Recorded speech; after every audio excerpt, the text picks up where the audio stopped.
Your thought about a rent hike of 15.75%? Well, as we stand in the rain, that's ridiculous. It's off the charts. Those guys are making too much money to start with. 80-year-old Andrew Lawrence has been living in a rent-stabilized apartment in Peter Cooper Village, part of Stuyvesant Town, since 1968. He can't understand how the Rent Guidelines Board is even considering the possibility of a 15.75% rent increase on 2-year leases when they meet Tuesday. I don't think we need an increase. I mean, we just came through a pandemic. Everybody's staying here. This is a city. This has got rent stabilization, all kinds of subsidies to flow into these guys that we don't see. There are 1 million rent-stabilized apartments in New York City, more than 6,000 of them here in Stuyvesant Town.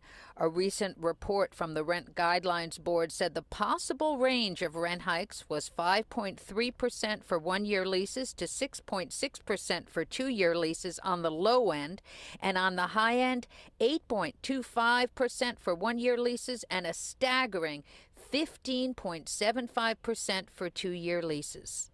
I think that anything is a possibility.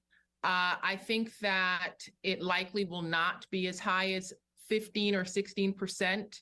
I do think that the decision to weigh a 16% rent increase is a political one in order to set the stage for an increase that is still going to be higher than it should be. While no landlord groups were available for interviews on Sunday, many testified last week that landlords need the highest rent hikes possible because of higher operating expenses and rising inflation.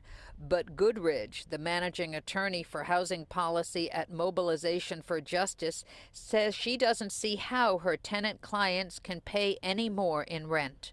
Well, I think we should have a rent freeze. I think that we should have another rent freeze, and I'll tell you why. We are at a crossroads right now in New York City housing. We have a behemoth housing crisis, a homelessness crisis. A final vote by the Rent Guidelines Board is not expected until June.